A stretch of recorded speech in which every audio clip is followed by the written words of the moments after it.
जी, अस्सलाम वालेकुम। I hope all of you are doing well. यार एक रिक्वेस्ट है आप लोगों से, काइंडली इस स्पेसिफिक वीडियो को ना लाइक कीजिएगा, शेयर कीजिएगा और एक कमेंट ड्रॉप कीजिएगा दैट आपने मेरी ये बात सुन के आपने कमेंट ड्रॉप किया intentionally, because what we are trying to understand is कि हमारे एल्गोरिदम के अंदर क्या इशू आया है। बिकॉज कंटेंट को रिसर्च बेस्ड बनाना, एनालिटिकल बनाना, उस पर मेहनत करना वो मेरा काम है, and I will keep doing that. That's my promise to you. On the other hand उसकी स्प्रेड के अंदर मुझे आप लोगों की सपोर्ट चाहिए। So for this specific video please एक कमेंट ज़रूर कीजिएगा, इसको शेयर अराउंड कीजिएगा, व्हाट्सएप के स्टेटस पे लगा दीजिएगा और एनीथिंग, जस्ट टू सी कि हम एक दूसरे को हेल्प कर सकते हैं या नहीं कर सकते, या स्पेसिफिकली आप लोग मुझे हेल्प कर सकते हैं या नहीं, because that is what I need you to do. जहाँ तक मेरे वादे की बात है about research based analytical content, वो मैंने फिर से निकाला है। हमने टीम के साथ बैठ के, आज की बड़ी इंटरेस्टिंग एपिसोड है, इसको डिटेल से आपने सुनना है और एट द एंड जो है फिर बताना है कि what do you think about it. सबसे पहले तो जी फीफा के हवाले से, जो यूएस के ट्रंप के स्पेशल एनवॉय हैं ग्लोबल पार्टनरशिप के, उन्होंने रिक्वेस्ट की थी फीफा से कि जी ईरान की टीम को वर्ल्ड कप से निकाल दें। जून 11 को वर्ल्ड कप का आगाज़ होने जा रहा है और ईरान की टीम ने क्वालिफाई किया हुआ है और उनका पहला मैच यूएस के अंदर 15 को होना है। ठीक है, 3 से 4 मैचेस जो यूएस के अंदर होने हैं। ईरान ने भी इनिशियली रिक्वेस्ट की थी फीफा से कि आप हमें मेक्सिको में हमारे मैचेस स्विच कर दें, बिकॉज इट्स बीइंग को hosted by Mexico, Canada and US, लेकिन फीफा रिजेक्टेड दैट। तो अब जहाँ पे इसकी बात आई, जब ये स्पेशल इनवॉय साहब ने रिक्वेस्ट की फीफा से कि आप ईरान की टीम को निकाल ही दें ऑल टुगेदर वर्ल्ड कप से और इटली की टीम को डाल दें, तो उस पर भी उन्होंने कहा sorry sir, not going to be possible. और अब ये जो है मार्को रूबियो, उनको भी कहना पड़ा कि नहीं जी, हमने ऐसा कुछ नहीं कहा। भाई आपने कहा है, आपने रिक्वेस्ट की है, वो ग्लोबल पार्टनरशिप के आपके स्पेशल इन्वॉय हैं और एम्बेरसमेंट का आपको सामना करना पड़ा। इटली ने भी ऑन दी अदर हैंड ज़र्फ का मुजाहरा किया। उन्होंने कहा वी डिड नॉट क्वालिफाई, हम प्ले ऑफ हारे, हम बाहर हो गए, हमने क्वालिफाई नहीं किया, तो जिस टीम ने किया वही खेलेगी, हमें आपका ये ज़कात की ज़रूरत नहीं है। बिकॉज जॉर्जिया मेलोनी के साथ जो इनके टाइज़ ख़राब हुए हैं डोनाल्ड ट्रंप के, तो ये उसको मेंड करने की भी एक कोशिश हो सकती है, लेकिन जो बुरे तरीके से फेल हुई। तो एक तो थी ये फीफा के हवाले से ईरान और अमेरिका की न्यूज़। अब इम्पॉर्टेंटली जिस चीज़ के ऊपर हमने डिस्कशन करनी है आपके साथ, वो है कि कंट्रोल में कौन है ईरान और अमेरिका की वॉर के अंदर। अब इसके हमने दो एस्पेक्ट लेने हैं। नेवल ब्लॉकेड जो हुई है स्ट्रेट ऑफ हॉर्मज़ की, उसके अंदर तो ये है कि क्या अमेरिका जो है वो बाय फोर्स स्ट्रेट ऑफ हॉर्मज़ को ले सकता है या नहीं ले सकता। ठीक है, और दूसरा जो डोनाल्ड ट्रंप क्लेम कर रहे हैं कि ईरान जो है वो फाइनेंशियली क्रिपल कर चुका है मेरे ब्लॉकेड की वजह से। तो ईरान क्या इकोनॉमी इतनी तबाह होगी क्या, ईरान की इकोनॉमी? अच्छा, ईरान की इकोनॉमी के हवाले से ना ट्रंप ने ये क्लेम किया, उन्होंने कहा कि जी दे आर कोलैप्सिंग फाइनेंशियली, और उन्होंने कहा they are losing millions of dollars in a day. और उन्होंने कहा वहाँ की मिलिट्री और पुलिस जो है ना वो कंप्लेन कर रही है कि भाई they are not getting paid. अच्छा सर, ठीक है, आप कहते हैं तो हम मान लेते हैं। ब्लॉकेड का आगाज़ तो अभी 15 अप्रैल से हुआ है, लेकिन ये 10 ही दिनों के अंदर वहाँ की मिलिट्री और जो पुलिस है जी वो कह रही कि हमें तो पैसे नहीं मिल रहे, हमारे पास रोटी खाने के पैसे नहीं बने। कितनी कमाल ब्लॉकेड थी आपकी। तो ये वाला एस्पेक्ट। अब इसके अंदर 2-4 चीज़ें हैं। एक तो ये कि अभी ऑलरेडी सिर्फ अप्रैल 13 से आज की तारीख के अंदर, इन 10 दिनों के अंदर ब्लॉकेड किए से पहले से जो ऑलरेडी शिप्स निकले हुए हैं, उनसे ईरान का रेवेन्यू जनरेट होना है। यानी दो ships that had passed before this blockade, वहाँ से रेवेन्यू ईरान का जनरेट होते रहना है। दूसरा, ईरान ने क्लेम किया कि हमने स्ट्रेट ऑफ हॉर्मज़ के ऊपर जो टोल लगाया उससे 2 शिप्स ने हमें पेमेंट भी कर दी। कितनी की वो नहीं पता, लेकिन उन्होंने कहा युआन के अंदर पेमेंट किया, तो वो भी एक एस्पेक्ट है।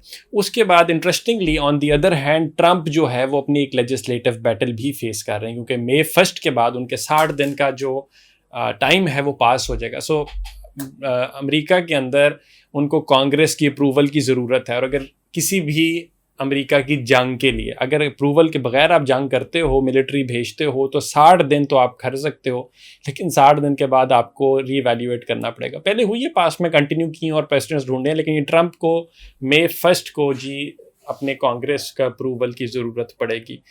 तो द आइडिया इज़ कि can Trump hold out for that long, और क्या ईरान की इकोनॉमी डिप्लीट हो जाएगी, जिसके ऊपर हम ये डिस्कशन कर रहे हैं? तो नहीं, डजेंट लुक लाइक ईरान इतनी बुरी पोजीशन में जिस तरह से ये कह रहा है। इसके अंदर चाइना का फैक्टर भी मौजूद है। चाइना का 80% ईरान का तेल लेना, और चाइना के कैटेगोरिकली कहा कि you can not meddle in our affairs. अगर हम जो उनसे तेल ले रहे हैं, जो हमारी उनसे ट्रेड हो रही है, अगर उसके अंदर आपने उसको रोकथाम की कोशिश की तो इशू होगा। वो कहते हैं ईरान ने ना जो इस जंग के एक महीने में जितना भी तेल से रेवेन्यू जनरेट किया है, वो 40% ज़्यादा है जितना ईरान ने जंग से पहले किया था। तो ईरान की इकोनॉमी को 40% ड्यूरिंग वॉर फ़ायदा हुआ। वो क्यों हुआ? क्योंकि स्ट्रेट ऑफ हॉर्मज़ की ब्लॉकेड की वजह से या कंट्रोल की वजह से जो ईरान के पास था, जिसमें अपनी मर्ज़ी के शिप्स को जाने दे रहे थे, बाकियों को रोक रहे थे। पूरी दुनिया के अंदर जब एनर्जी क्राइसिस आया तो पर बैरल प्राइस जो थी तेल महंगा हुआ। अब इनके पास ऑलरेडी जो तेल था वो अगर पहले कोई 70 फी बैरल जाना था $70, तो वो चला गया 100 के ऊपर, 120 तक गया, 130 तक भी टच किया, अभी भी कोई 90-100 के करीब है। तो यानी प्राइसेस जो थी वो बहुत राइज करने की वजह से इन्होंने 40% ज़्यादा रेवेन्यू जनरेट किया जंग से पहले के महीने के अंदर, और कम एक्सपोर्ट के बावजूद। इनकी लाइफलाइन ही वो वाली है। अब उसके अंदर ना एक इंटरेस्टिंग चीज़ ये देखें, इनके पास अब ये था कि अगर ब्लॉकेड लग गई है तो ईरान तेल नहीं निकाल सकता, तो ईरान के पास स्टोरेज कैपेसिटी कितनी है? अब स्टोरेज कैपेसिटी अगर ईरान की फिल, जो कि ऑब्वियसली हो जाएगी, प्रेशर तो वो भी फेस कर रहे हैं, तो उन्होंने क्या किया है, इनकी ना कोई एक 30 साल पुराना ना एक फ्लोटिंग स्टोरेज थी, उसका नाम है नाशा, आगे नंबर है मुझे नहीं पता प्रोनाउंसिएशन में ठीक ले रहा हूँ या नहीं ले रहा, लेकिन इन्होंने उसको भी रीएक्टिवेट किया। वो एंकर्ड था, पड़ा हुआ था, और उसको भी इन्होंने एक्टिवेट किया, और सपोजिटली उसके अंदर भी बहुत ज़्यादा बड़ी स्टोरेज जो है ईरान वहाँ पे भी स्टोर करेगा। और ये गल्फ़ ऑफ ओमान से लेके पर्शियन गल्फ़, इसी रीजन के अंदर कहीं पे, इसकी मैं भी चेक कर ढूंढने की कोशिश कर रहा था कि इसकी लोकेशन क्या है, बिकॉज इसके अलावा भी फ्लोटिंग जो है स्टोरेज साइट्स क्लेम करता है ईरान के हमारे पास है। अच्छा, वो कहता है जो क्रूड ऑयल रिजर्व्स हैं इन फ्लोटिंग टैंक्स के अंदर, इसके अलावा पार्क्ड टैंकर्स भी हैं, वो भी कहते हैं कि एस्टिमेट किया गया था ये 127 मिलियन बैरल्स थे इन फेब्रवरी। तो इसके अलावा ईरान के पास वो फ्लोटिंग टैंक्स भी हैं जिनको पार्क टैंकर्स भी कहा जाता है। तो ईरान अगर एक्सपोर्ट नहीं कर रहा तो Iran can store as well. At the same time China का फैक्टर भी है। एट द सेम टाइम सिर्फ ईरान को प्रेशर नहीं है, पूरी दुनिया को प्रेशर है। पूरी दुनिया का 20% तेल जो है, सिर्फ तेल नहीं और भी बहुत सी जो एस्पेक्ट्स हैं, फर्टिलाइज़र हो गए, फार्मास्यूटिकल्स हो गए, हीलियम हो गए, एआई के लिए सेमीकंडक्टर्स और ये बाकी जो चीज़ें हैं जो दरकार हैं वो यहाँ से गुजरती हैं। ठीक, पूरी दुनिया की लाइफ लाइन है बेसिकली। सो इकोनॉमिक कंस्ट्रेंट सिर्फ ईरान फेस नहीं कर रहा, पूरा मिडल ईस्ट, पूरा यूरोप, पूरा गल्फ, पूरी दुनिया फेस कर रही है। It is about who blinks first. Trump wants कि ईरान ब्लिंक करे। ट्रंप बार बार बड़ी बड़ी बातें कर रहा है, बट ऐसा होता नज़र नहीं आ रहा। ट्रंप के अगर आप थ्रू आउट हिस्ट्री में किसी और शो के अंदर बैठ के उसकी बयानात निकालूंगा और उसकी एंड ऑफ सिविलाइजेशन वाली जो तकारीर थी उसके हवाले से, उसके झूठ कह लें, यूटर्न्स कह लें, या उसके कोर्सिव फेल्ड टैक्टिक्स कह लें, सो अभी भी जो बातें कर रहा है कि it is collapsing financially, it doesn't look like Iran जो है वो कोलैप्स कर रहा है फाइनेंशियली। दूसरा जो नैरेटिव इन्होंने बिल्ड करने की कोशिश की ईरान के अंदर, तो उन्होंने कहा सर हमारे अंदर कोई हार्ड लाइनर्स नहीं है, हमारे अंदर कोई मॉडरेट्स नहीं है ईरान के अंदर, हमारे अंदर सिर्फ ईरानियंस हैं और सिर्फ रेवोल्यूशनरीज हैं। बात बिल्कुल ठीक है। अगर इतना ही इशू होता तो अब तक इंटरनल रिवोल्ट आप देख चुके होते, जो कि हमने वहाँ से नहीं देखा। ऑन दी अदर हैंड जो जंग की बात आप करते हैं ना कि जंग रुक गई है, सीज़ फायर कर दिया, वो झूठ आप बोली जा रहे हैं sir. At the world knows it. Iran ने क्लेम किया कि हमारे ऊपर इन्होंने बॉम्बिंग दोबारा की है, इसराइल ने डिनाई किया, बट जो इसराइल डिनाई नहीं कर सकता वो ये कि इन्होंने जर्नलिस्ट को शूट डाउन किया, लेबनान के अंदर इन्होंने बॉम्बिंग की है दोबारा। तो ये चीज़ें तो आप सिविलियंस की शहादतें हैं लेबनान के अंदर, तो ये सारा कुछ है। Iran on the other hand उनका एक ही मौक़िफ़ है, either free market for all, या सबके लिए फ्री मार्केट होगी, और the risk of significant costs for everyone. वो इस मॉडल के ऊपर चल रहा है। उन्होंने कहा कर लो जो करना है आपको। ये बात बिल्कुल ठीक है, it is going in their favour. तो अब अमेरिका के लिए क्या मसला है, ट्रंप के लिए क्या मसला है, एक लेजिटिमेसी का मसला है, फिर लेजिस्लेटिव बैटल लड़ने का मसला है, फिर मिलिट्री कॉस्ट का मसला है, इकोनॉमिक कॉस्ट का मसला है, फिर लॉस ऑफ अलायंसेस का मसला है। एट द सेम टाइम फिर वो ना डिबेट आती है कि Y US is not trying to take Strait of Hormuz by force. It cannot take it by force. Strait of Hormuz की जब आप बात करते हैं ना, उसके waters जो हैं they are very shallow. और ज़्यादा से ज़्यादा तो होंगे कोई 200-250 मीटर के करीब, लेकिन जो कम से कम एरिया ना वो कोई है आपका 20-25-30 मीटर तक, इतना बताया जाता है, या 40 कर लें या 50 कर लें, ये भी बहुत कम है। तो बड़े बड़े जो शिप्स ने आना है वहाँ पे, वो शेलो वाटर्स की वजह से they need to follow a specific path, वो स्पेसिफिक लाइन को फॉलो करते हुए उस पाथ को गुजर सकते हैं वहाँ से, अदरवाइज वो स्टक हो जाएंगे। ये मैं रिलेट भी कर सकता हूँ अपनी एग्जांपल के तौर पे। सो अबाउट कोई 10-12 साल पहले, मैं ख्याल 2012 की बात होगी या सम टाइम अराउंड दैट, हम लोग अताबाद झील गए थे। उस टाइम ना ड्यू टू शॉक्स जो है वो पूरी जो आपकी टनल्स हैं वो तबाह हो गई हुई थी, तो रास्ता नहीं था अताबाद से आगे चाइना बॉर्डर तक, खंजराब तक जाने का। लेकिन हम लोग अपने दोस्त ट्रैवल कर रहे थे वहाँ पे। तो उस टाइम होता क्या था कि आप अताबाद के अंदर जो लोग गए हुए हैं उस टाइम के अंदर वो रिलेट कर सकें कि आपको कश्ती वहाँ पे रुकती थी आगे पानी के साथ, आप उस कश्ती में, ट्रक भी जाते थे, गाड़ियाँ भी जाती थी, और उस कश्ती के अंदर पैदल लोग बैठ के ट्रैवल करते थे, अताबाद से दूसरे एंड पे उतरते थे और वहाँ से आगे सुस्त और खंजराब की तरफ आगे ना अपना रास्ता लेते थे। बल्कि आप लोग गूगल भी कीजिएगा इस तरह में कि truck drowning in Attabad video, truck drowning in Attabad lake video on YouTube देखिएगा। एक ट्रक था, उसको कश्ती पे रख रहे थे तो वो ड्राउन कर गया था, इस तरह की वीडियो। तो मैं बता के रहा था कि हम जब उस कश्ती पे गए, हम रात को जब वापस आ रहे थे तो लेट हो गए थे। तो अब जब लेट हो गया, अंधेरा हो गया, पहाड़ है दोनों तरफ, अताबाद झील है, तो वो हमारा जो कश्ती वाला था वो हमें लेके जा रहा था। तो उसने रास्ता जो स्पेसिफिक पाथ, जो मैं स्ट्रेट ऑफ हॉर्मुज़ का कह रहा हूँ ना, स्पेसिफिक पाथ को फॉलो करना होता, वो उसका भी मसला था। तो वो स्पेसिफिक पाथ को आप फॉलो करके गुजरते थे, लेकिन जब उसने नहीं किया तो हम एक जगह पे स्टक हो गए थे बीच के अंदर। अब नीचे से रेत ऊपर आ गई थी, शेलो वाटर भी बीच में आते थे। अताबाद के अंदर बड़ा मसला बन गया था, रात अंधेरा था, कुछ नहीं। फिर उसने आवाज़ दी, लोगों ने आके बोला यार कि तुम नए हो, तुम्हें नहीं पता कि यहाँ से गुजरना।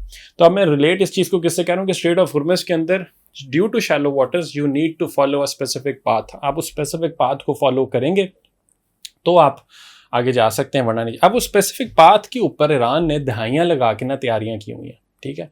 अब उसके अंदर उसने वहाँ पे ऐसा डिफेंस मैकेनिज्म बिल्ड किया है, उसको पता है शिप ने यहाँ से गुजरना ही गुजरना भाई, इसके अलावा वो कुछ कर ही नहीं सकता। तो उन्होंने क्या किया, माइंस तो बहुत ज़्यादा हैं, स्टैंडर्ड माइंस हैं, शेलो माइंस हैं और स्मार्ट माइंस हैं, अजीब अजीब माइंस के नाम है, ठीक है।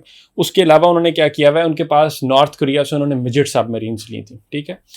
और मिजेट सबमरीन्स जो हैं वो उनका, उसके अलावा उनके पास कोई रैपिड पेस पे चलने वाले ना, उनको रैपिड कैरियर्स भी कहते हैं या फास्ट क्राफ्ट भी कहते हैं, वो भी उनके पास मौजूद है। और वो उनके पास under water anti cruise ship firing capability भी है, ठीक है, शिप के पानी के अंदर से, वो भी उनके पास मौजूद है। उसके अलावा उन्होंने वहाँ पे अपने क्या लगाए हुए हैं, रेडार्स लगाए हुए हैं, सेंसर्स हैं बहुत ज़्यादा। सो उन्होंने पूरा दहाइयाँ लगा के ना उसको तैयार किया। अगर कोई भी उस शिप से गुजरने की उधर से कोशिश करेगा बाय फोर्स, तो वो तबाही ही बर्दाश्त करेगा, उसके अलावा कुछ नहीं कर सकते। वरना अमेरिका की ख्वाहिश तो है, क्यों, एक एस्पेक्ट के अंदर मैं कहता हूँ उनका जो यूएसएस जॉर्ज डब्ल्यू बुश है, जो उनका कैरियर है, ये एयरक्राफ्ट कैरियर, ये तीसरा पहुंच चुका है वहाँ पे, ठीक है। तो अब ये 3 कैरियर वहाँ पे मिलिट्री पॉस्चरिंग के लिए ही तो जा रहे हैं, और क्यों जा रहे हैं। वरना तो खबरें ये भी आई थी कि उनको आपस में बीमारियां लग रही हैं और वो लोग भूख से परेशान हैं अमेरिकी कैरियर्स के ऊपर लोग। तो उन्होंने डिनाई किया, उन्होंने कहा ये रूमर्स हैं, ऐसा कुछ नहीं है, ये बिल्कुल वेल हेल्थ के अंदर है, साइकोलॉजिकली बिल्कुल फिट है और ये जंग लड़ने के लिए तैयार है। तो सर जंग लड़ने के लिए वो तैयार हो ना हो, अमेरिका जो है वो तैयार नहीं है, अमेरिका की आवाम जो है वो तैयार नहीं है। मैं आपके साथ ये आपकी करता हूँ कि डिसअप्रूवल रेटिंग जो है, मेजॉरिटी जो है वो अपोज करती है वॉर को 57.5%, और अप्रूवल रेटिंग जो इनकी अपनी पर नेट सिल्वर वो 38.9% पे गिर चुकी है। सो इनका अपना मसला है भाई, उनको अपनी लेजिस्लेटिव बैटल्स लड़नी पड़ेंगी। ट्रंप जो हैं, ये पूरी जंग जो है ये ट्रंप को ही ना लेके चली जाए, अमेरिका को तो लेके गई है, ग्लोबल वर्ल्ड ऑर्डर को तो लेके गई है। एक इनकी हेजेमनी जो थी, एक झूठा जो सारा इन्होंने एक इल्यूजन बनाया हुआ, तो उसने तो उसको तो बर्स्ट हुआ है, स्पेसिफिकली ये लोग खुद भी ना चले जाएं। सो ओवरऑल जहाँ से आगाज़ हुआ था, कोशिश इनकी क्या थी कि हम बनते हैं ये चैम्पियंस ऑफ ह्यूमन राइट्स और इंक्लूसिविटी। इन्होंने कोशिश की कि एक स्पोर्टिंग टीम को, उन 11 खिलाड़ियों को हम निकलवा ही दें वर्ल्ड कप से। भला हो फीफा फेडरेशन को, उन्होंने कहा सर स्पोर्ट्स को सेपरेट करें अपनी पॉलिटिक्स से, और वो अलग बात है, वो खेलेगी ईरान की टीम। तो best wishes to Iranian who are going to be playing in US। एक तो ये एस्पेक्ट है, दूसरा कि बाय फोर्स नहीं ले सकता अमेरिका, एंड तीसरा इकोनॉमिकली क्या ईरान क्रैश करने लगा है, फाइनेंशियली क्रम्बल कर गया बिल्कुल और घबरा गया। नहीं सर, ऐसा कुछ नहीं हो रहा। Iran is in a very suitable position and I think Trump will blink first. Thank you.